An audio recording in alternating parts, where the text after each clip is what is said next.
Hello and welcome back to my YouTube channel जिसका नाम आप सभी जानते हैं B R Ambedkar biology classes. और 12 का जैसा कि मैंने मॉडल सेट आप लोगों को प्रैक्टिस करवाया था और आई होप आप लोगों को सारा क्वेश्चन समझ में आया होगा। तो उसी प्रकार जैक झारखंड बोर्ड ने अब 11 क्लास के मॉडल सेट को लॉन्च किया है और 3 मॉडल सेट इसमें दिया गया है, जिसमें आज मैं पहला मॉडल सेट का प्रैक्टिस आप लोगों को करवाऊंगी और विथ एक्सप्लेनेशन आप लोगों को बताऊंगी। थोड़ा सा वीडियो लंबा जाएगा लेकिन पेशेंस रख के अगर आप देखेंगे तो आई होप 11 क्लास में आपका एग्जाम बहुत ही अच्छा जाने वाला है। तो आप लोग सभी को ऑल द बेस्ट और मेरे साथ बने रहिए मेरे यूट्यूब चैनल में और लाइक और सब्सक्राइब जरूर करिएगा। और चैनल अगर अभी तक आप लोगों ने सब्सक्राइब नहीं किया है तो उसको पहले सब्सक्राइब करके बेल आइकन दबा लीजिएगा ताकि आप लोग को सारे अपडेट्स मिलते रहें। तो चलिए हम लोग शुरुआत करते हैं झारखंड बोर्ड के सबसे पहले मॉडल प्रश्न पत्र का, जो कि 11वीं क्लास के लिए है, 11 क्लास के लिए है। तो आप सभी अभी एग्जाम की तैयारियां कर रहे हैं और ऐसे में मॉडल सेट की प्रैक्टिस बहुत जरूरी है आप लोगों की। तो चलिए हम लोग शुरुआत करते हैं क्वेश्चन नंबर 1 से। तो मॉडल सेट 1 जो है उसका क्वेश्चन नंबर 1 क्या पूछा है देखेंगे हम लोग। आइए, क्वेश्चन नंबर 1 पूछा है कि which one of the following is not included in 5 kingdom classification. 5 kingdom classification पहला चैप्टर में है बायोलॉजिकल क्लासिफिकेशन, जिसमें 5 किंगडम क्लासिफिकेशन किसने दिया है, आर.एच. व्हिटेकर नाम के साइंटिस्ट ने दिया है। आप इसे भी नोट डाउन करेंगे, पेन और कॉपी लेकर के आप लोग बैठिएगा क्योंकि मैं पूरा एक्सप्लेन करके आप लोगों को बताने वाली हूँ कि किस तरह से इसका आंसर आप बनाएंगे। तो आर.एच. व्हिटेकर नाम के साइंटिस्ट है जिन्होंने 5 किंगडम ऑफ क्लासिफिकेशन दिया है, 5 किंगडम ऑफ क्लासिफिकेशन दिया है। पूरे जगत में, पूरे वर्ल्ड में जितने भी लिविंग थिंग्स है, जितने भी सजीव हैं, उन सभी को 5 भागों में बांटा गया है, 5 किंगडम में बांटा गया है। और बंटवारा करना, क्लासिफिकेशन करना क्यों जरूरी है, ताकि क्लासिफिकेशन से हम चीजों को, जितने भी लिविंग थिंग्स हैं, उन सभी को अच्छे तरीके से ग्रुप में बांट सके और हमें पढ़ने में आसानी हो। क्योंकि इतने diverse group of living things है इस पूरे वर्ल्ड में कि हम उसका कंपेयर नहीं कर सकते हैं। बहुत ज्यादा diverse group of living organism है, तो हम उसे गिन नहीं सकते या फिर हम उसे क्लासिफाई नहीं कर सकते। इसलिए आर.एच. व्हिटेकर ने इनको 5 किंगडम में बांटा था। देखते हैं क्या क्या है। सबसे पहला है मोनेरा, दूसरा है प्रोटिस्टा, तीसरा है फंगी, फंगाई बोलते हैं इसको, प्लांट एंड एनिमेलिया।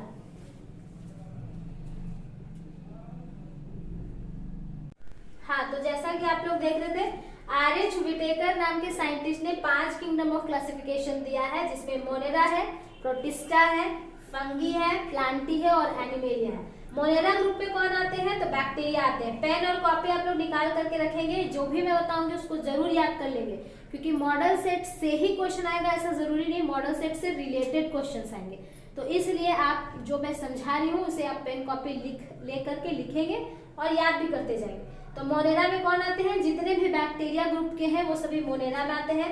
प्रोटिस्टा में प्रोटिस्ट आते हैं, फंगी में फंगस आता है, प्लांटी में प्लांट्स आते हैं और एनिमेलिया में एनिमल्स आते हैं। अब मैं आपको बता दूं कि ये जो बैक्टीरिया है वो यूनिसेलुलर होते हैं। यूनिसेलुलर मतलब एक ही सेल से बने हुए प्रोकैरियोट्स होते हैं। प्रोकैरियोट्स मतलब ऐसा सेल जिसमें न्यूक्लियस नहीं होता है, ऐसा सेल जिसमें न्यूक्लियस केंद्रक नहीं होता है उसे हम लोग प्रोकैरियोट्स कहते हैं। तो बैक्टीरिया ग्रुप में, मोनेरा ग्रुप में जितने भी जीव जंतु होंगे वो सभी प्रोकैरियोट्स होंगे, मतलब उनके सेल में न्यूक्लियस केंद्रक नहीं होगा और वो सभी यूनिसेलुलर यानी एक ही सेल के बने हुए होंगे। प्रोटिस्टा में क्या होता है, ये यूनिसेलुलर होते हैं, यूनिसेलुलर एक ही सेल के बने हुए, बट ये सभी यूकैरियोट्स होते हैं। यूकैरियोट्स मतलब इनके पास न्यूक्लियस केंद्रक रहेगा, तो ये चीज ध्यान देंगे।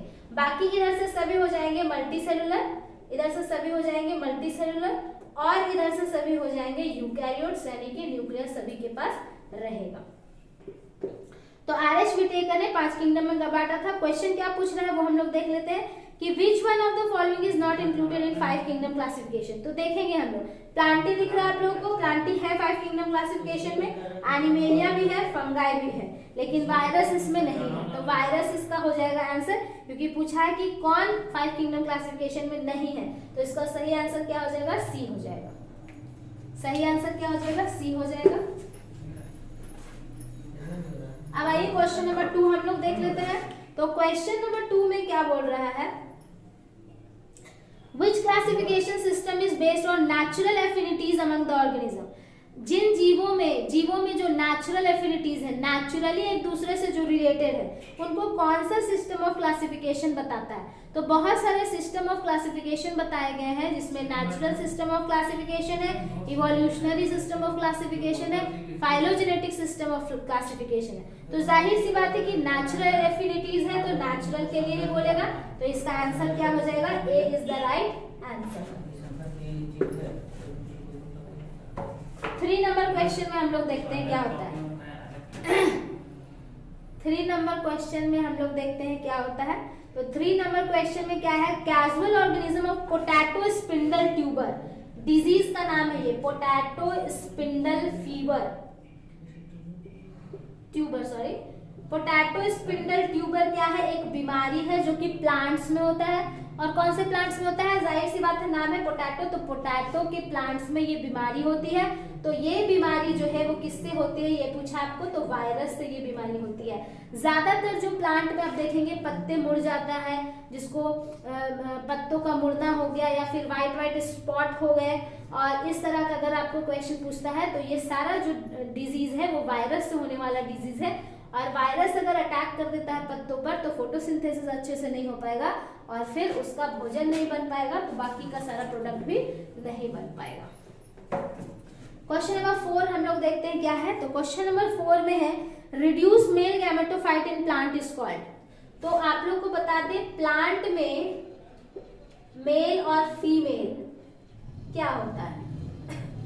तो प्लांट में जब सेक्सुअल रिप्रोडक्शन होता है तो क्या होता है? मेल और फीमेल के मिलन से होता है, जिसको हम लोग फर्टिलाइजेशन बोलते हैं। फर्टिलाइजेशन। तो मेल में जो मेल गैमेटोफाइट है उसका नाम क्या है? पोलन ग्रेन, और फीमेल गैमेटोफाइट का नाम क्या हो जाता है यहाँ पर? ओवम। तो आपको मेल गैमेटोफाइट पूछा है तो इसका सही जवाब क्या हो जाएगा? पोलन, जो कि सी है।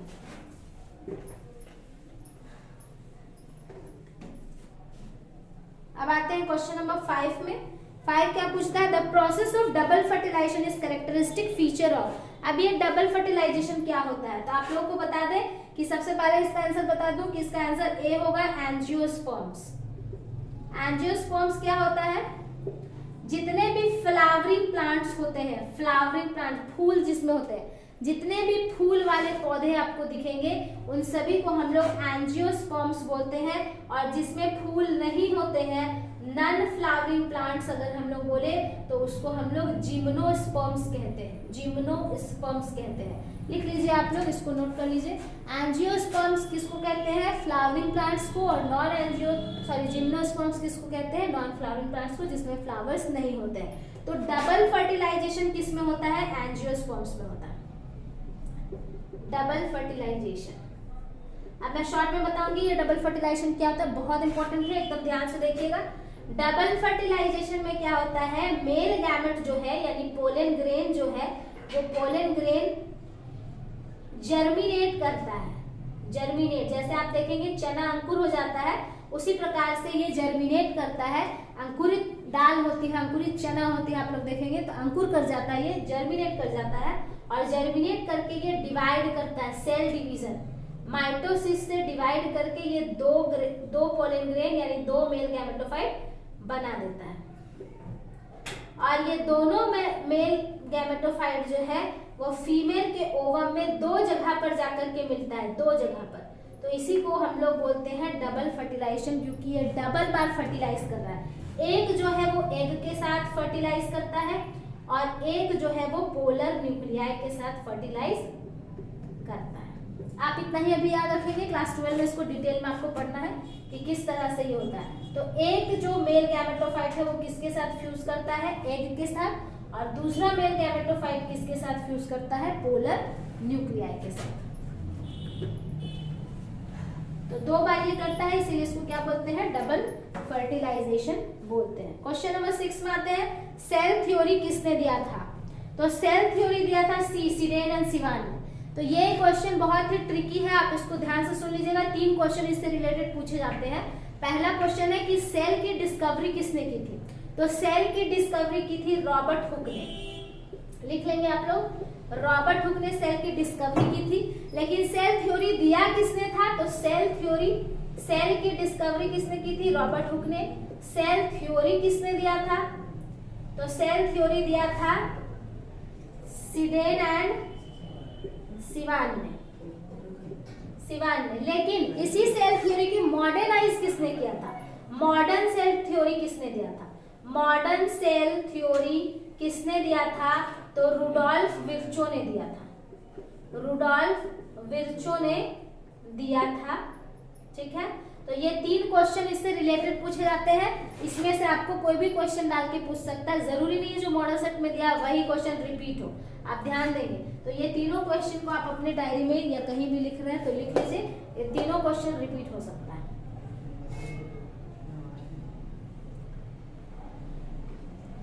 क्वेश्चन नंबर 7 हम लोग देखते हैं, which of the following is an example of basic amino acid? Basic amino acid. तो बेसिक अमाइनो एसिड में मैं आप लोगों को बता दूं कि एसिडिक, शॉर्ट में बताती हूँ, हम लोगों के पास 20 अमाइनो एसिड है। कितने अमाइनो एसिड्स है? 20 अमाइनो एसिड है। और यही 20 अमाइनो एसिड जो है वो चेन बनाता है। अमाइनो एसिड आपस में क्या बनाता है? चेन बनाता है, जिसे हम लोग प्रोटीन कहते हैं। तो प्रोटीन क्या है? अमाइनो एसिड का एक चेन है, जिसे पॉलीपेप्टाइड चेन भी कहते हैं। पॉलीपेप्टाइड चेन कहते हैं। क्यों? क्योंकि इसके बीच में जो बॉन्ड है ये पेप्टाइड बॉन्ड है। इसको क्या बोलते हैं हम लोग? पेप्टाइड बॉन्ड बोलते हैं। इसीलिए एक से ज्यादा पेप्टाइड बॉन्ड है तो पॉलीपेप्टाइड बॉन्ड हम लोग इसको बोलेंगे। तो क्या हो जाएगा? ये पॉलीपेप्टाइड बॉन्ड हो जाएगा, जिसको हम लोग प्रोटीन कहते हैं। तो बहुत सारे अमाइनो एसिड से मिलके बना हुआ है। तो 20 ऐसे अमाइनो एसिड है जो हम लोग अभी तक पढ़ते हैं और जानते हैं। ऐसे तो 300 अमाइनो एसिड है, बट 20 अमाइनो एसिड जो है वो बहुत ही जरूरी है प्रोटीन बनाने के लिए, जो हमारे बॉडी में पाया जाता है। तो इन 20 को आपको पढ़ना होता है बायोमॉलिक्यूल्स चैप्टर में। तो इसमें उतना मैं नहीं पढ़ाऊंगी अभी, लेकिन सिर्फ बेसिक चीज बता दूंगी जिससे कि क्वेश्चन पूछे जा सकते हैं। आपको कॉपी और पेन निकाल के आप रखेंगे, लिखते जाएंगे। ठीक है, तो एसिडिक अमाइनो एसिड कौन होते हैं वो लिखेंगे हम लोग। बेसिक अमाइनो एसिड कौन होते हैं वो लिखेंगे हम लोग। तो एसिडिक अमाइनो एसिड जो है वो कौन है? Glutamic acid. एसिड लगा हुआ है लास्ट में, देख लीजिए आप, ग्लूटामिक एसिड। जिसमें एसिड लगा हुआ है लास्ट में उसको हम लोग क्या बोलते हैं? एसिडिक में रखते हैं। और बेसिक में क्या हो जाएगा? लाइसिन, आर्जिनिन,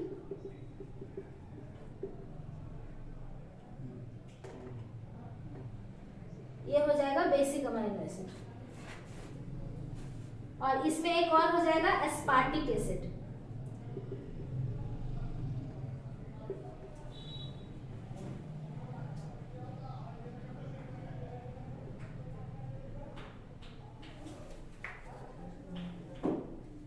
तो ये है आपका एसिडिक अमाइनो एसिड और basic amino acid.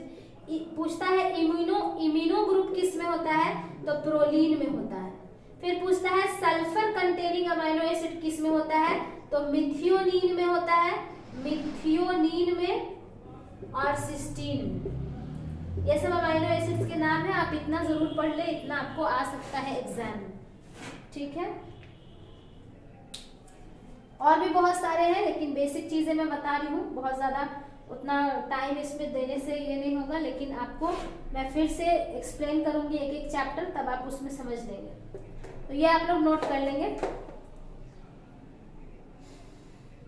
Question number 8 हम लोग देखेंगे। क्वेश्चन नंबर 8 में क्या है? इन C3 प्लांट, फोटोसिंथेसिस चैप्टर का है ये। फोटोसिंथेसिस आप लोगों ने पढ़ा होगा अगर बढ़िया से। तो इसमें कितने साइकिल, कितने मतलब फेज होते हैं? तो इसमें 2 फेज होते हैं, एक लाइट फेज और दूसरा dark phase. Light phase light के प्रेजेंस में होता है, डार्क फेज डार्क के प्रेजेंस में होता है। तो लाइट फेज में फिर हम लोग 2 साइकिल पढ़ते हैं, एक साइक्लिक फोटोफॉस्फोराइलेशन और दूसरा नॉन साइक्लिक फोटोफॉस्फोराइलेशन। और डार्क रिएक्शन में हम लोग पढ़ते हैं C3 साइकिल, C4 साइकिल और कैम पाथवे। तो आप इसको लिख लीजिए, ये भी आपसे पूछा जा सकता है कि लाइट रिएक्शन में क्या है और डार्क रिएक्शन में क्या है। तो क्वेश्चन क्या पूछ रहा है इसमें कि C3 प्लांट में प्राइमरी एक्सेप्टर ऑफ CO2 कौन है। CO2 C3 प्लांट में C3 साइकिल जब चलेगा प्लांट्स में तो सबसे पहला कार्बन को एक्सेप्ट कौन करता है ग्लूकोज बनाने के लिए। तो मैं बता दूं कि लाइट रिएक्शन में ग्लूकोज नहीं बनता है, लाइट रिएक्शन में क्या बनता है, ATP बनता है और NADPH बनता है, और यहाँ पर इनका यूज होकर के ग्लूकोज बनाया जाता है। तो कार्बन डाइऑक्साइड का यूज करके यहाँ ग्लूकोज बनता है। डार्क रिएक्शन में तो C3 साइकिल में पहला कार्बन एक्सेप्टर RUBP होता है। अगर आप लोगों को ये पूरा साइकिल की जानकारी चाहिए, पूरे साइकिल को आप अलग अलग से पढ़ना चाहते हैं डिटेल में, तो आप लोग कमेंट में जरूर लिखिएगा। मैं ये सारे साइकिल को बहुत ही अच्छे से आपको एक्सप्लेन करके एक वीडियो बना दूंगी। इसको लिख लीजिए आप। तो इसका आंसर क्या हो जाएगा, RUBPA।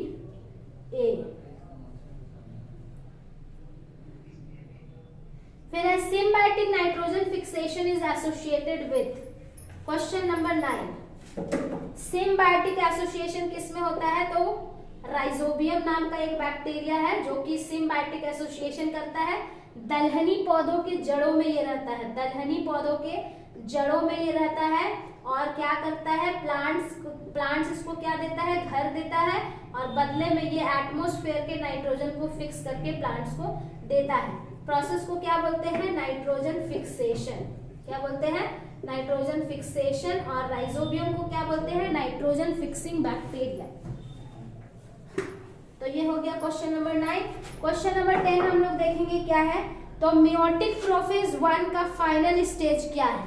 तो आप लोगों को बता दूं, 2 तरह का सेल डिवीजन होता है। सेल डिवीजन क्या है, एक सेल, हम लोग सभी जितने भी जीव जंतु हैं सभी सेल से बने हुए हैं, और एक सेल जब डिवाइड करता है तो दूसरा सेल बनाता है। तो 2 तरह का सेल डिवीजन होता है, एक होता है माइटोसिस और दूसरा होता है मियोसिस। तो आप लोग को बता दूं कि माइटोसिस में एक सेल से 2 सेल बनता है और मियोसिस में एक सेल से 4 सेल्स बनते हैं। ठीक है, ये बात आप जान लीजिए।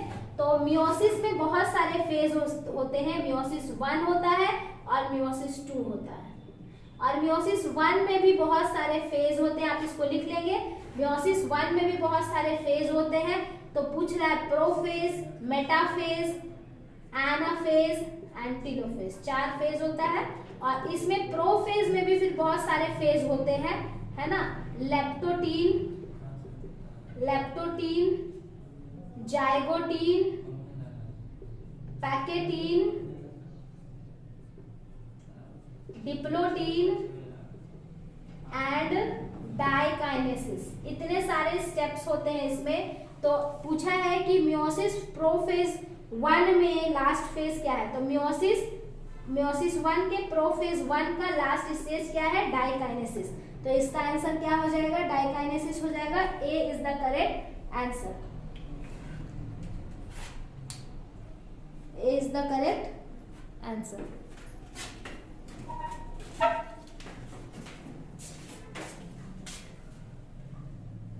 चलिए क्वेश्चन नंबर 11 देखते हैं हम लोग। क्वेश्चन नंबर 11 क्या बोल रहा है, rate of reaction get doubles और decrease by half for every dash change of.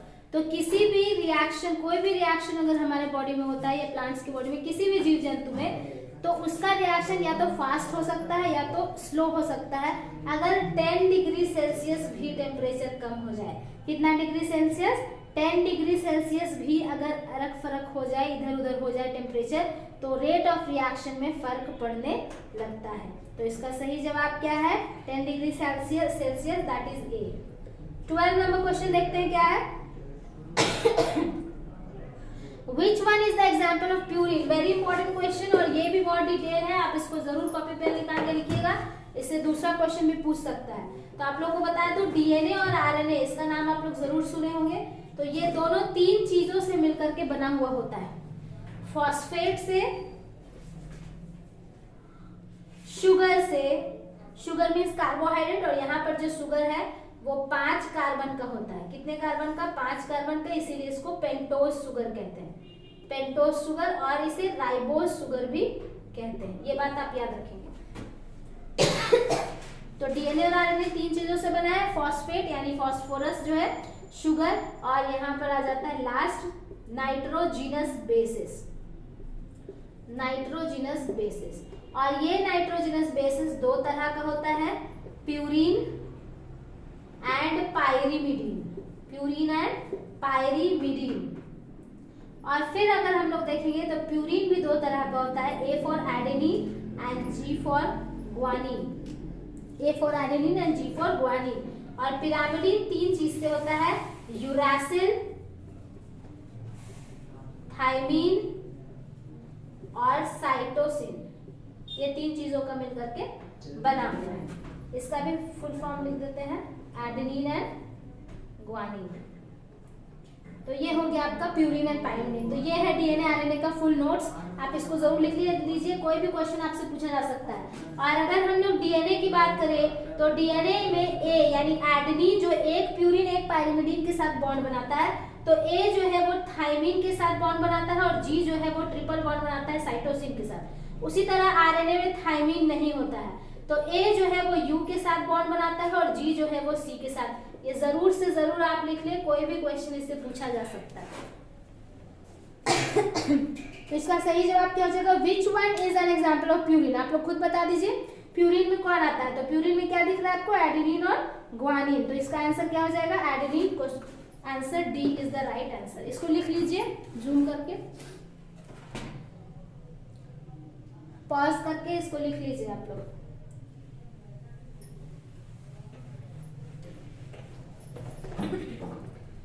Question number 13 हम लोग देखेंगे, लॉस ऑफ क्लोरोफिल। क्लोरोफिल की कमी अगर हो जाए प्लांट्स में तो पत्ते येलो पड़ने लगते हैं, पीले पड़ने लगते हैं, उस बीमारी को क्या कहते हैं। तो उस बीमारी को क्लोरोसिस कहते हैं। नाम से ही पता चल रहा है क्लोरोफिल से chlorosis, that is a. Question number 14 हम लोग देख लेते हैं। क्वेश्चन नंबर 14 क्या बोलता है, हेमोग्लोबिन एग्जिबिट। हेमोग्लोबिन हमारे अंदर बॉडी में रहता है, एनिमल्स की बॉडी में, जो कि रेड कलर का होता है, वो एक पिगमेंट है हेमोग्लोबिन। तो हेमोग्लोबिन क्या है, एक प्रोटीन है। हेमोग्लोबिन इज अ प्रोटीन और इसका स्ट्रक्चर होता है, प्रोटीन का अलग अलग स्ट्रक्चर होता है। मैंने बताया था कि अमाइनो एसिड का चेन जो होता है उसे हम लोग प्रोटीन कहते हैं। तो इस सिंपल से चेन को हम लोग प्राइमरी स्ट्रक्चर कहते हैं। और यही स्ट्रक्चर अगर डिजाइन बना बना के चेंज होने लगे तो वो सेकेंडरी, टर्शरी और क्वाटरनरी में बदल जाता है। तो प्रोटीन जो है वो, हेमोग्लोबिन जो है वो एक तरह का प्रोटीन है। और ये कैसा प्रोटीन है, इसका स्ट्रक्चर क्या है, तो इसका स्ट्रक्चर क्वाटरनरी स्टेज में होता है। ये क्वाटरनरी स्टेज का प्रोटीन है। तो इसका आंसर क्या हो जाएगा, डी हो जाएगा। क्वेश्चन नंबर 15 हम लोग देख लेते हैं। तो क्वेश्चन नंबर 15 क्या है, the stage at which cell remains metabolically active but no longer proliferate is called. ऐसा स्टेज, आप लोग को अगर सेल साइकिल अच्छे से डिटेल में समझना है तो कमेंट में जरूर लिखिएगा। मैं सेल साइकिल बहुत अच्छे से आप लोगों को रिवीजन करवा दूंगी, क्योंकि इससे बहुत सारे क्वेश्चंस पूछे जा रहे हैं। तो सेल साइकिल में थोड़ा सा यहाँ पर बता दे रही हूँ आप लोग को शॉर्ट में, कॉपी निकाल लीजिएगा आप लोग और इसे नोट डाउन करिएगा। तो सेल साइकिल में जनरली दो फेज होते हैं, एक है इंटरफेज और दूसरा होता है मेटाफेज। तो ये ध्यान देंगे आप लोग। और इसी में एक छोटा सा फेज होता है जिसे हम लोग G0 फेज बोलते हैं, जिसको क्विसेंट फेज भी बोलते हैं, क्विसेंट फेज। इंटरफेज को रेस्टिंग फेज भी बोलते हैं, रेस्टिंग फेज। ये सभी क्वेश्चंस आगे भी पूछे जा चुके हैं आपको नेक्स्ट मॉडल सेट में, इसलिए ध्यान से देखिएगा। क्वेश्चन फेज बोलते हैं G0 को। तो इसमें भी बहुत तीन फेज होते हैं, G1, S फेज और G0 phase, sorry G2 phase. तो ये तीन फेज होते हैं इंटरफेज में। और मेटाफेज में फिर दो फेज होते हैं, एक होता है कैरियोकाइनेसिस, और एक होता है साइटोकाइनेसिस। कैरियोकाइनेसिस में न्यूक्लियस का डिवीजन होता है, न्यूक्लियस का, और साइटोकाइनेसिस में सेल का डिवीजन होता है। ये सभी आप याद रखिएगा।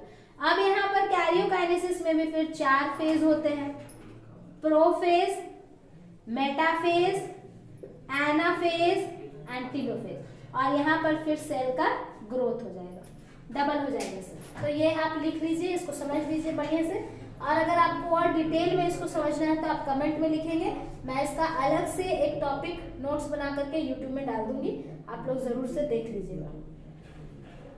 तो बोलता है ऐसा कौन सा फेज है जिसमें मेटाबॉलिकली सेल एक्टिव तो रहता है लेकिन वो प्रोलिफरेट यानी वो फिर से डिवाइड नहीं कर सकता, तो ये फेज है। देखिए G1 फेज में वो जितने भी चीजें हैं अंदर की उसको डबल करेगा, एस फेज में वो डीएनए को डबल करेगा, यहाँ पे जो घट गया उसको बढ़ाएगा, और यहाँ पे न्यूक्लियस का डिवीजन होगा, फिर सेल का डिवीजन होगा, और एक सेल से यहाँ से शुरू होगा तो यहाँ पर आते आते ये 2 सेल बन जाएगा। लेकिन ये जो G0 फेज है जिसे क्यूशन फेज बोलते हैं, ये यहाँ पर सारा सेल्स चला जाता है, इसको चेक पॉइंट भी बोलते हैं। यहाँ पे चेक होता है कि सारा चीज अच्छे से बन के आया है या नहीं, अगर अच्छे से बन के आया है तो ठीक है, ये फिर उसको भेज देता है स्टोरेज के लिए।